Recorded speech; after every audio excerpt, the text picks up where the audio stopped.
Suzanne is a jurist specializing in EU public affairs and chemical legislation, and as a policy and advocacy advisor on children's rights and chemicals. She supports CRIN's campaign on restricting hazardous chemicals in the European Union. She holds a master's degree in European and international environmental law.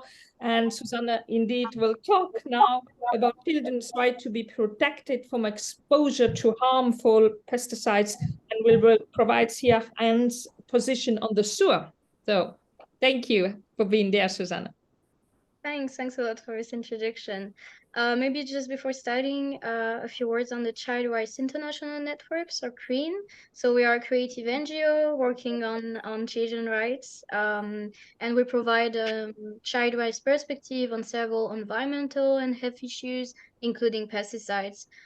We work to encourage and educate decision makers when shaping EU policies and laws so they can better uphold children's rights against exposure to hazardous chemicals.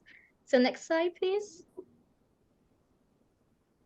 So today I'm going to touch upon the EU and UN frameworks on children's rights, how these children's rights are being impacted by exposure to hazardous pesticides, and what the EU legislation can improve to better uphold children's rights against exposure to hazardous pesticides.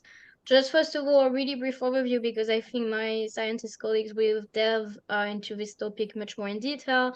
But just a reminder of, the why children are more vulnerable and impacted by pesticide exposure. We know that they suffer from a developmental vulnerability because children's organs and nervous systems are still in development, both during the prenatal and after birth stages.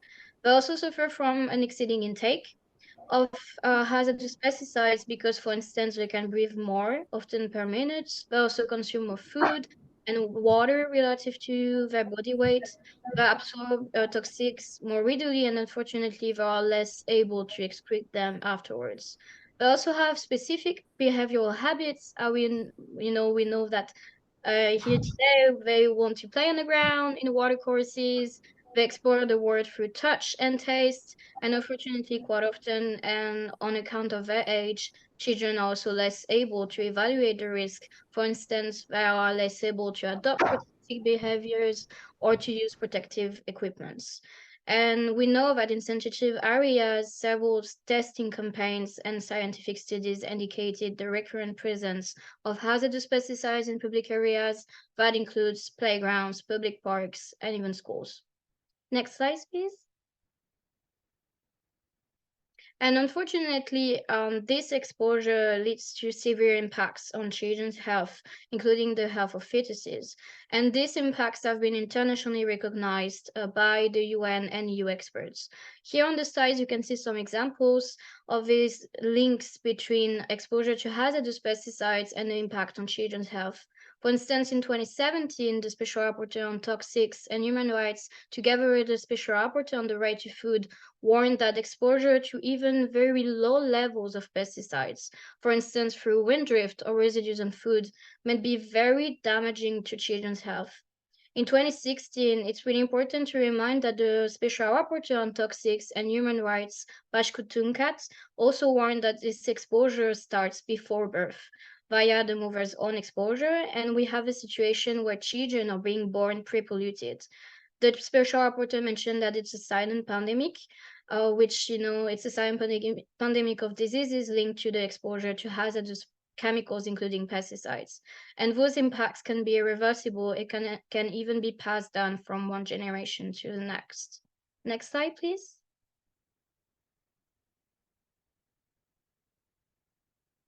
I don't see the next slide, so I don't know. Perfect, thank you. What is really important here to bear in mind is that this exposure and the impacts we mentioned leads to severe violation of children's rights.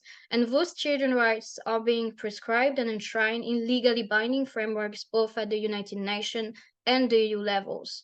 So that means that children are fully subject of and entitled to these rights that both the EU and the member states committed to protect. We're protecting them because they are part of vulnerable groups, but also because they are individual right holders who must be protected as such. We protect children because they are the future generation and because they are the adults of tomorrow, but also because they are right holders today that deserve protection today.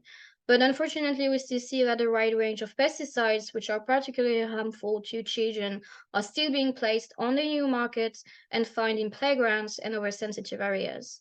It leads to severe infringements to a wide range of rights and best interest of a child, which includes the right to health, the right to life, environmental protection, physical integrity, and the right to play, among other rights. And there are legally binding grounds regarding to these human rights. You have, for instance, maybe the most important framework is the UN Convention of the Right of a Child, CRC. There is also the Charter of Fundamental Rights of the EU, which both the EU and the member states committed to uphold and protect. There is also the Treaty on the European Union, and it is really important to remind that under the Treaty of the European Union, one of the main objectives of the European Union is to protect children. And there is also a wide range of human rights enshrined by the European Convention on Human Rights, and unfortunately, these rights are too often violated by harmful exposure to pesticides. We mentioned afterwards the EU strategy on the right of a child, which is also a really important instrument to guide the EU action. Next slide, please. One of the most important instruments is the United Nations Convention on the Right of the Child, which is binding for all EU member states. And it prescribes the right to life, to the highest attainable standard of health, and also to develop as persons to the maximum extent possible. There is also the right to education, to recreation and play, which should also mean playing safely in an environment that is free from toxics, including from hazardous pesticides. It also includes the right to information and the right to physical integrity. Physical integrity means a non-consensual physical or mental intrusion against the body constitutes a human rights violation. And in 2016, the Special Rapporteur on Toxics and Human Rights warned that the exposure to hazardous chemicals, so that can include pesticides, actually constitutes a violation of the bodily integrity. And finally, a really important obligation to remind under the UNCRC is the obligation of states to prioritize the best interest of a child when designing environmental and public health norms. That means not only nationally, but also in the EU level for decision-making processes. It means that, for instance, the Council and the European Parliament must always bear in mind and take in primary consideration the best interest of a child when shaping EU laws and policies, and that includes the rules regarding to pesticides. Next slide, please. And similarly, at the EU level, we have a Charter of Fundamental Rights of the European Union, which also binds all EU member states with the same legal value as the EU treaties. And importantly, the Article 24 guarantees and protects the rights and best interest of a child, which also means that the child's best interest must be taken into primary consideration by the public authorities in all actions relating to children. But also includes, for instance, shaping the laws regarding to and the regulations regarding to the use of harmful and hazardous pesticides. There is also Article 2 guaranteeing the right to life and Article 37 prescribing environmental protection. Unfortunately, too often we saw violations happening regarding to children's rights and human rights in general happening under the existing framework regarding to pesticides, which means and requires to update and enhance the rules regarding to the use of pesticides. Next slide, please.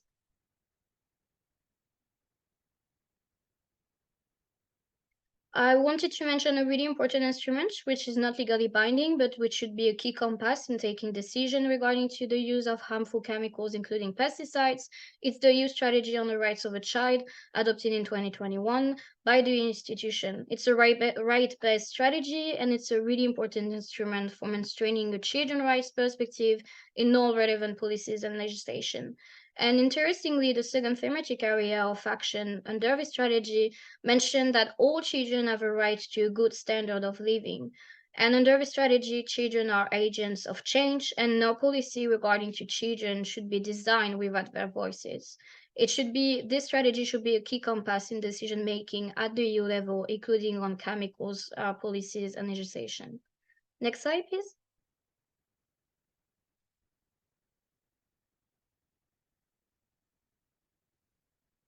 Thank you.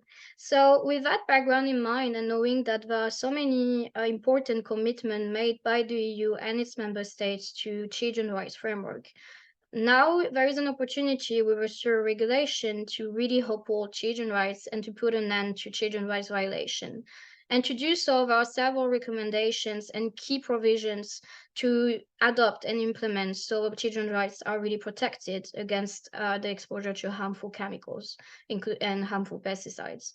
First of all, it's really crucial to adopt a broad and clear definition of sensitive areas where the use of pesticides will be banned altogether.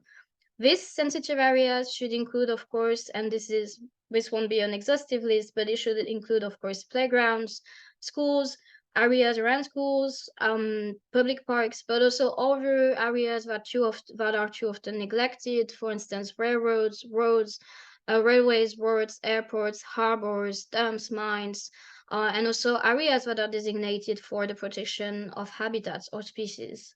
Another really pivotal provision to really protect children's rights against this harmful exposure is to establish buffer zones that are covering the widest areas possible, where pesticides with harmful properties cannot be used within a far-reaching meter distance from populations. 10 meters from population areas is a bare minimum, but it's really not enough. And that's why SIR should set the highest meter threshold possible. We would recommend a distance of 100 meters from sensitive areas, together with a minimum buffer of 50 meters around all houses, gardens, and alongside roads. For the moment, the proposed 3 or 5 meters distance is far from being enough to protect children's rights. And finally, we would suggest restricting pesticides as much as possible. Obviously, this is a key measure to protect children's rights and their health. And we would advise a 100% reduction target for the most harmful pesticides because they should be completely phased out by 2030 instead of a 50% reduction goal. We saw recently that the ENVI committee increased the target to 65%, which is a good improvement compared to the initial commission proposal, but it's still not enough to protect children's rights, and this substance should be restricting as soon as possible, and a full ban is needed by 2030. So overall, one of the main, recommendation we can issue as CRIN is really to always bear in mind the children's best interest into primary consideration. Decision makers should always, protect children as much as possible, and that should be a key compass when shaping policies and legislation, and particularly regarding to hazardous pesticides. Next slide, please.